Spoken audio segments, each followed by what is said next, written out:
kang magmadali. Naputol na. Ulitin mo yung paragraph 20. Wala na akong... Hindi ko makita na putol na siya.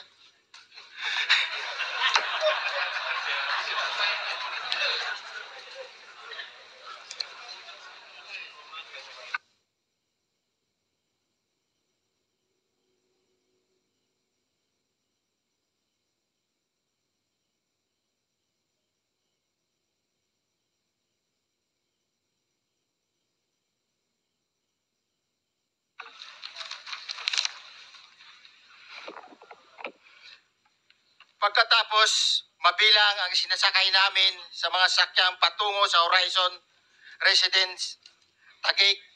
Pagdating sa Horizon Residence, dumidiretso kami sa basement upang maibaba ang nasabing basura at dalhin sa unit ni Congressman Saldico sa 56th floor sa nasabing lugar kung saan siya nakatira.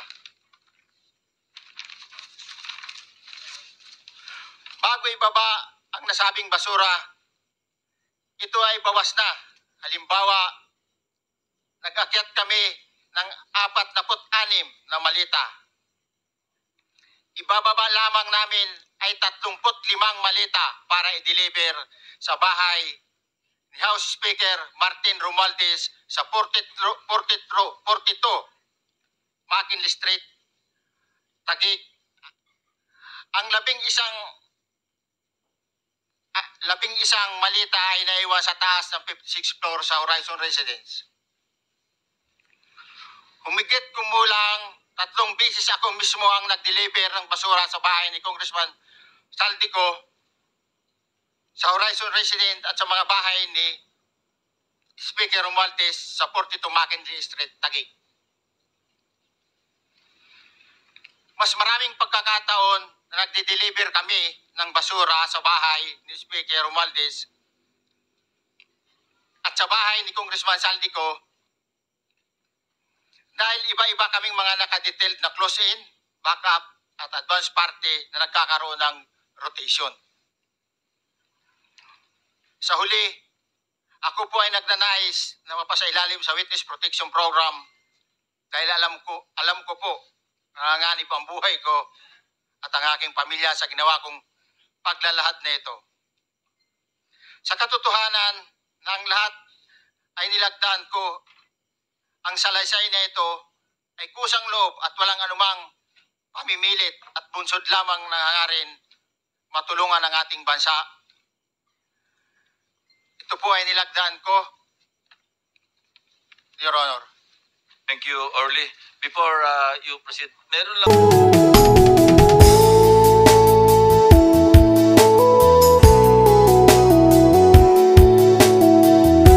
Mr. Chair, I am going to consume my time by making a disclosure. Kahapon po, mga pasado po, 2:00 ng hapon, tumawag po sa akin si former Congressman Mike Defensor. Tinanong ko po kung ano ang kailangan niya. Meron daw pong isang tao na matagal na po niya kung gustong kausapin para sa isang paglalahad ng kanyang nalalaman tungkol po sa ating iniimbestiga sa committee ito. Sabi ko, madali ba yan? Kasi meron kaming session, mag-uumpisa yun ng 3:00. Sandali lang ito, sabi niya, kasi nandito lang naman kami rito sa may Golden China. Ito pong restaurant malapit sa atin. Mga 5 minuto lang po siguro mararating natin. So ako po ay nagparaya at pinuntahan ko kung sino yung sinasabi niyang tao. Kasi po meron na raw po siyang draft na salaysay na kung gusto ko raw pong makita. So Mr. Chair, ako po ay nagpa-unlock para makita kung talagang meron ngang ganung tao at meron nga siyang gustong isalaysay. Nakita ko po yung tao at pinabasa niya po sa akin yung isang salaysay na nakaporma na po. Binasa ko po. Yun pong salaysay na yun ay nagsasabi ng kanyang pagkalungkot at siguro pagkabahala, sabi niya, na bakit nangyayari sa ating bansa ito. At nalulungkot siya, Mr. Chair, sapagkat meron siyang partisipasyon doon eh. At nung nakita ko ang kabuuan ng kanyang salaysay, meron po siyang personal na kaalaman para ikonekta si Representative Saldico kay former Speaker Martin Romualdez. Sabi ko, hindi ako pwedeng magtagal, nabasa ko na ito, hahabol ako sa aming session alas 3. Pero kung talagang ikaw ay voluntaryo mong gustong gawin yan, sang-ayon sa iyong nilalahad dito, di sige, i-finalize mo yan. At gusto ko, ipanotaryo mo sapagkat hindi po pwedeng hindi notaryado yan. At kung buo ang loob mo at talagang yan ay matagal mo nang iniisip, pumunta ka ako bukas ng umaga sapagkat mayroon kaming pagdinig. Mr. Chair, nandito po yung tao at hawak ko po yung ilang piraso ng kanyang sinumpaang salaysay. Kung po pwede po sana natin siyang tawagin ngayon para ngayon siya po ang mismong maglahad ng kanyang salaysay sa ating gitna. Okay, you may call him. Mr. Chair, I'm calling Mr. Orly Regala Gutesa para po humarap siya sa atin. Mr. Gutesa, kayo po ay umupo dito sa may gitna. Okay, bigyan mo ng copy si Mr. Chair. Page. Okay, bigyan mo si Chair. Mr. President, bigyan mo si Mr. President.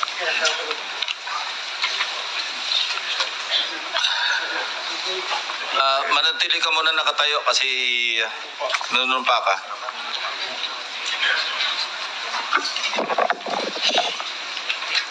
Okay, raise your right hand. Yeah. Do you swear or affirm to tell the truth, the whole truth, and nothing but the truth in this proceeding? Yes, sir. Salamat. Take your seat, please. You may proceed. You may continue. Salamat po, Mr. Chair. Mr. Gutesa, kanina nga ako'y nagpapaliwanag para ipakilala kita. Narinig mo yung aking sinabi. Yes, Your Pwede Honor. mo bang i-confirm na kung ano yung sinabi ko ay yun nangyari kahapon? I confirm, Your Honor. Salamat po. At ngayon po ay hawak ko nga ang inyong sinumpaang salaysay na nung draft ito ay binasa ko. Ganun din nga po at wala namang pagbabago. At gusto ko lamang pong sabihin ninyo na mayroong pirma sa ibabaw ng pangalang Orly Regala Gutesa. Kayo po ba ang nagpirma nito? I confirm, Your Honor. At gaya po ng sinabi nyo sa akin kahapon, voluntaryo ninyong ginawa ito at wala namang namilit sa inyo. At katotohanan yan, ako nga po ay ininyayahan nyo para makita ko yung inyong salaysay. Yes, Your Honor. Ito po ay pinanotaryo ninyo. Nakikita ko rin po. Totoo po ba itong notaryong ito? Totoo po, Your Honor. Okay. Ngayon, kayo na po ang magbasa para sa ganun ay marinig po ng buong kapulungan. Pwede po niyong basahin ang inyong salaysay. Maraming salamat, Your Honor. Mr. Chair, can he proceed? He may proceed. Ako po'y nagpapasalamat sa pagkakataong ito. Sa Senate Blue Ribbon Committee, Senador Ping Lacson, sir. At sa iba pang member na nandito po. Ako po si Orly Gutesa, may asawa, nasa tamang edad, Pilipino. Makatapos makapanumpa na ngayon sa umiiral na batas ay nagsasaad at naglalahad ng gaya ng mga sumusunod. Ako po ay lumabas upang magsalita sa isyu na ito. Bilang isang dating sundalo, inaalay ko ang aking buhay para sa ating bansa. Sa pagkakataong ito, nagdesisyon akong magsalita at maglabas dahil ayokong maging masama ang kinabukasan ng aking mga anak, apo ko sa darating na panahon. Ayoko pong naririnig ko at napapanood ko sa pagdinig ng Blue Ribbon Committee. At ngayon ko po napagdugtong-dugtong yung naging partisipasyon ko po sa anomalya at korupsyon na ginawa at lumalabas sa hearing na ito. Yung palang pera na binubuhat namin at dinideliver mula sa masamang gawain na nagdulot ng baha na ikinamatay ng tao at imbis na gamitin ang pera sa edukasyon, medikal at programa na mapunta lamang pala sa bulsa ng mga politiko. Mabigat po sa akin magsalita dahil may pamilya ako. 4 ang anak ko, nag-aaral pa. May asawa ako at nangangalaga sa aking mga anak at marami akong kasama sa operasyon na may kinalaman sa ibabahagi ko sa inyo. Nagtatrabaho lang po kami ng mga kasama kong sundalo sa Philippine Marines. Huwag sana isipin na aking mga kasama na nagtatraidor ako. Ako sa aming trabaho at pinagsamahan dahil pare-parehas kaming may pamilya at gusto lang naman naming ayusin ang kinabukasan ng bawat isa. Wala akong iniisip na kapahamakan para sa kanila pagkos ang gusto ko lang maayos ang kinabukasan ng bayan at lahat kami. Noong December 5, 2004, na-hire ako bilang security consultant sa Ako Bicol Party List or AKB kay Congressman Saldico. At nasimulan ang duty ko kay Congressman Saldico. Bawat umaga, nagre-report ako sa BGC sa Horizon, sa Bonifacio Global City, kung saan nakatira si Kong Saldico. Tuwing may duty at detailed ako sa basura, it means itong basura,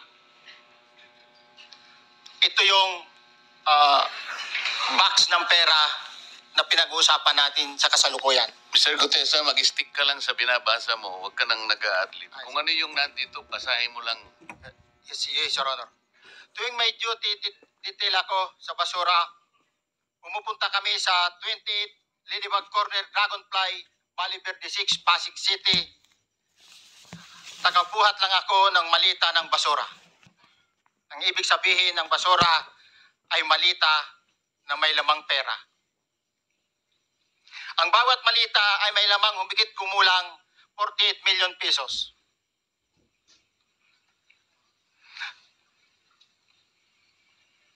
Ang bawat malita ay may push-it na nakadikit na nakasaad kung magkano ang laman ng bawat malita. Tuwing may duty detail sa basura, may pumupunta na tao na magdi-deliver ng basura at nire-receive ni John Paul Estrada at Mark Tiksay. Ang mga executive assistant ni Congressman Saldico at sila ang mga detailed sa mga ganyang activities. Ang mga nangyayari kapag duty kami sa basura, kalimitang dinadala sa bahay ni Congressman Saldico sa Valle Verde 6 at tinatanggap naman ni Mark at ni Paul. Pagkatapos naming may baba ang nasabing basura, ipinapasok sa bahay ni Congressman Saldico sa Valle Verde 6 at binibilang ni Mark at ni Paul. Alam ko na ang laman ng malita ay pera sapagkat nakita ko si Paul na binuksan ang malita at inilabas ang laman para bilangin. Ang isang ehemplo na nagdala ng pera ay si Congressman Eric Yap ng AXIS Party List. 46 na malita ang dala niya sa bahay ni Congressman Saldico sa Valle Verde 6. Pagkatapos mabilang, isinakay namin sa mga sakyang patungo sa Horizon Residence sa Taguig. At dumiretso kami sa basement upang may baba ang nasabing basura. Bago ibaba ang nasabing basura, ito. Merong napuputol sa binabasa mo eh. Huwag kang magmadali. Huwag kang magmadali. Naputol na. Ulitin mo yung paragraph 20. Wala na akong, hindi ko makita na putol na siya.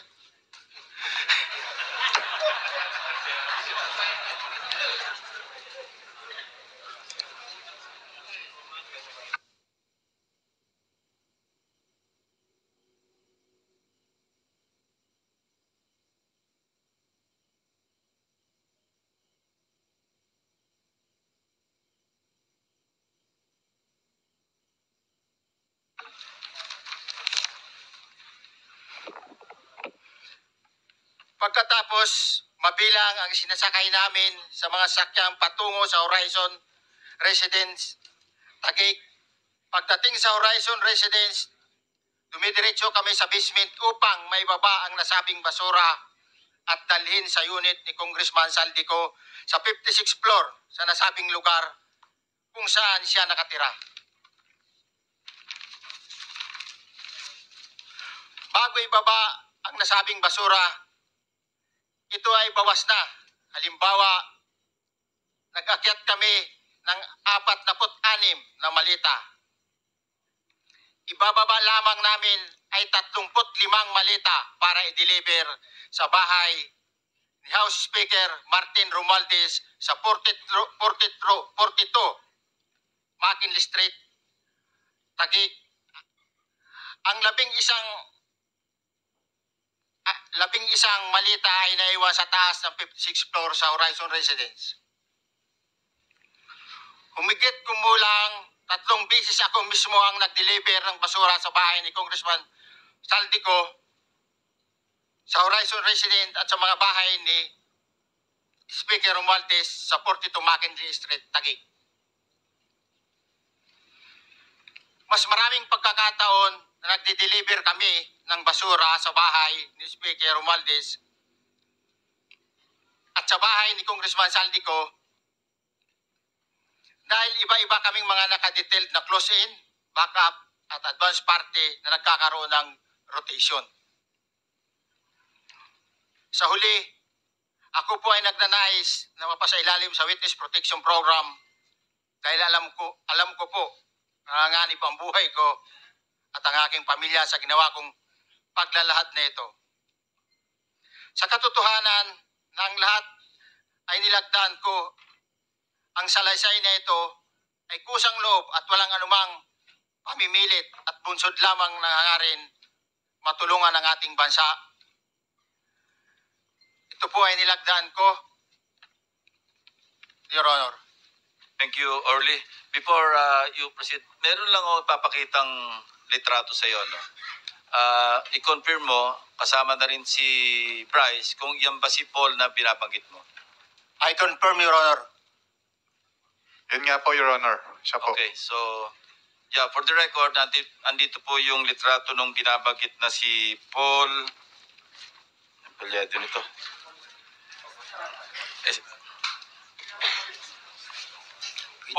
John Paul Estrada, di ba? Yes, Your Honor. Oh, sige. Thank you very much. You may continue, Senator Maglato. Thank you, Mr. Chair. Mr. Gutesa, dito sa iyong paglalahad ay gumawa ka ng isang paghalimbawa. Inihalimbawa mo si Congressman Eric Yap. Ngunit isang tagpo lang yun eh. Ikaw ay na-hire ni Representative Saldico, sabi mo rito ay December 5, 2024 pa. Yes, Your Honor. Sa pagkakaalam mo, mga ilang beses kayong gumagawa ng bagay na ito. Ibig sabihin, yung pagdi-deliver ng pera, sa natatandaan mo, gaano kadalas ang pagdi-deliver? Kasi ang ginawa mo kanina ay isang example lang. Pwede mo bang ipaliwanag? Your Honor, minsan kasi pag-duty kami,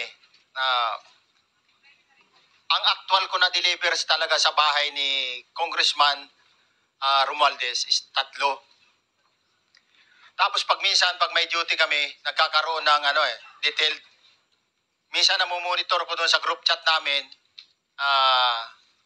may basura tayo deliver. Minsan namumonitor ko siya is 3 times a week ang delivery doon sa Forbes, sa bahay ni Kong Romualdez. Yung pera minsan nanggagaling lang doon sa Horizon sa taas, ibinababa. Tapos may detail lang na tao, namumonitor ko naman sa GC namin. Kaya nalalaman ko yung movement ng tropa, kung ano yung sinasabing basura ng delivery. So yung delivery o yung movement ng tropa nagaganap average 3 times a week. 3 times a week, Your Honor. Nagsimula noong December 2024 Yes, Your Honor. Hanggang ngayon ba ay naglilingkod ka pa kay Representative Saldico? Sa kasalukuyan po ay nag-resign po ako noong August 5, itong taon po na ito.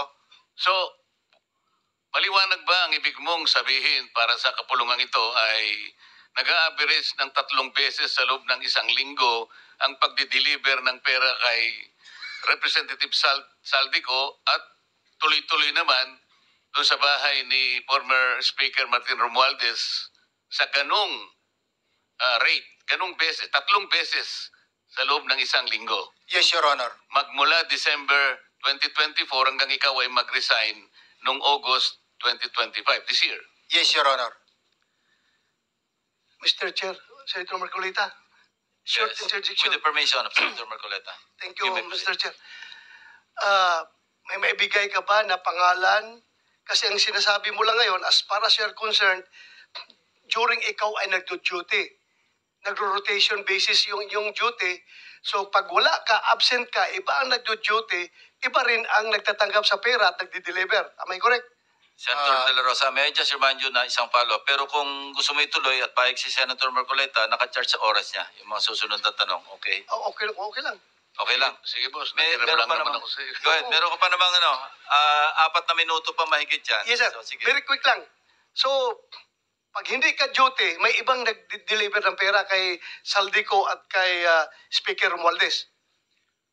Pag nangyayari yan, sir, pag hindi ako duty, may makadetail talaga sa basura na yan. Pero ang authorized lang na mag-deliver at mag-receive niyan is yung 2 tao na binanggit ko, which is John Paul Estrada and Mark Tiksay. Okay. Thank you, Mr. Chair. Thank you, Senator Marcolita. Mr. Gutesa, sa panig ng pagdi-deliver sa bahay ni former Speaker Martin Romualdez, sinong tao ang nagre-receive? Sa mga ganun, sir, ang may contact, Your Honor, is yung si Paul at si Mark lang ang may contact doon sa receiver. So pagdating doon, nakabukas na yung gate doon sa Forbes, pumapasok na lang kami. Then pag nabuhat na namin yung mga malita na ibaba na, so lalabas na kami. Wala na kaming basta may deliver lang namin yung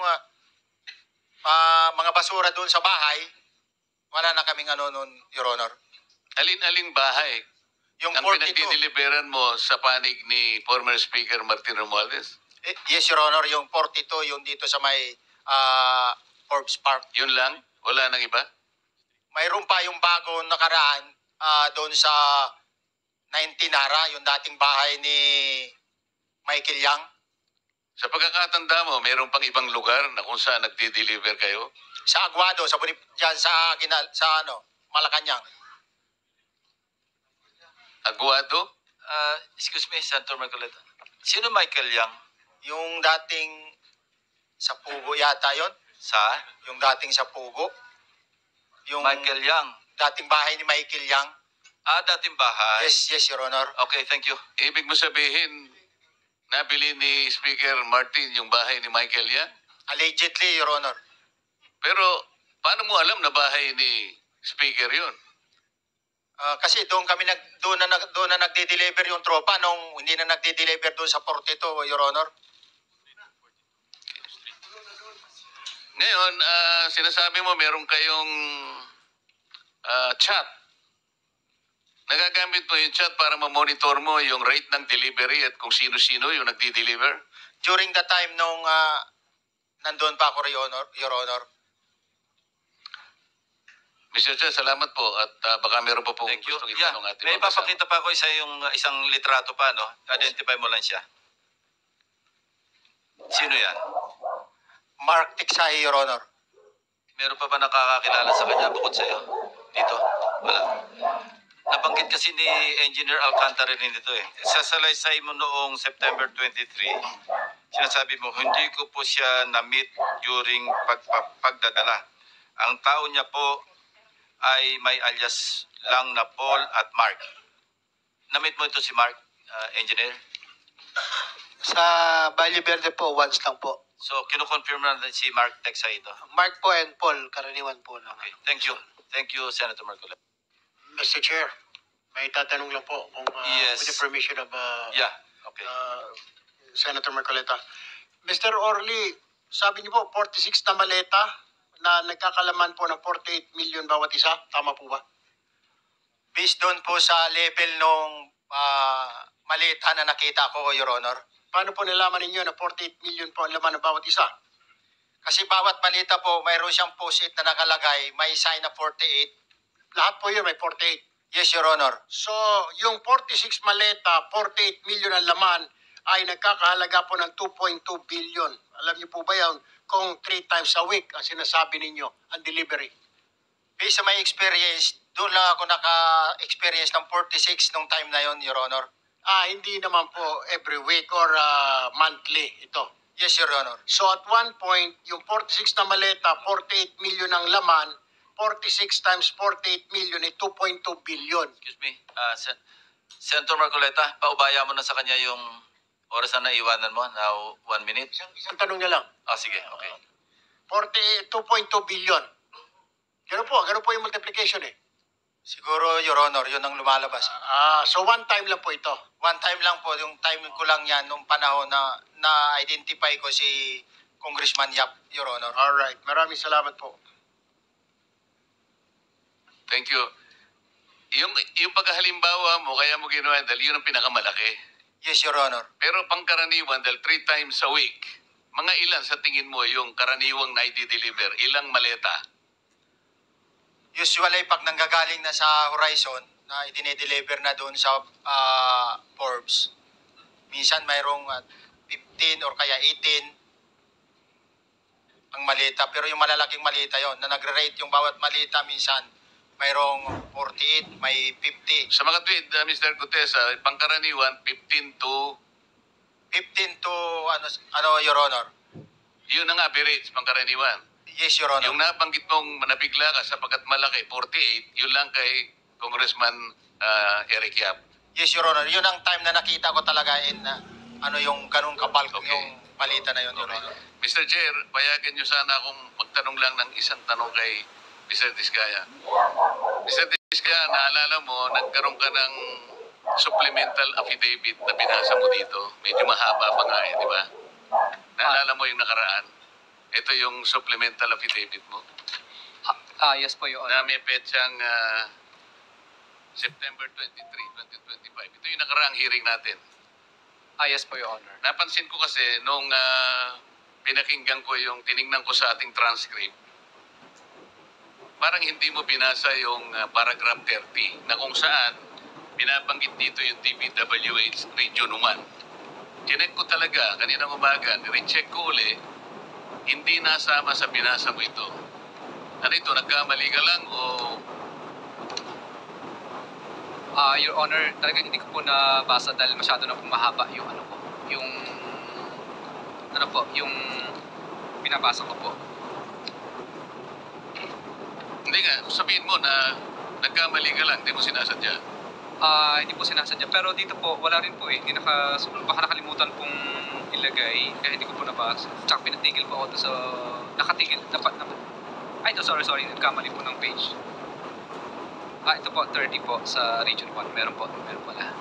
Oo nga, nandito yung paragraph 30, DPWH Region 1. Yes po. Pero nung checking ko yung transcript, hindi mo binasa ito. Opo, yes po, Honor, kasi mahaba na po. Hindi, nabasa mo yung 31 hanggang 37. Ito nalaktaban mo yung 30. Kaya lang ako nagtataka. Kaya tinatanong kita, sinadya mo ba to o nagkamali ka lang? Hindi po yung Honor, kasi napatigil na po ako noon nung... Hindi nga, sagutin mo, nagkamali ka lang. Hindi po yung Honor. Hindi po ako Ano nga? Sinadya mo? Hindi po yung Honor. Bali, alam ko po parang pinatigil na po ako dito dahil masyado na po mahaba yung binabasa ko. Hindi, ganito, pinatigil ka, nung pagpatuloy mo, nakaligtaan mo yung number 30. Nalaktawan mo siguro. Yes po, Your Honor. Para maliwanag lang. Oo, Hindi gusto ko lang sinadya. maliwanagan kasi nabanggit ko na kanina na naimungkahi ko na sana'y tawagin din si Governor Chavit Singson. Baka ka kung may connecta doon sa ano mo, baka ka kung sinadya mo. Ngayon kung sasabihin mong nagkamali ka lang, tatanggapin ko yon. Your Honor, hindi po ako nagkamali. Naalala po, hindi lang po nabasa. Okay. Salamat, Mr. Chair.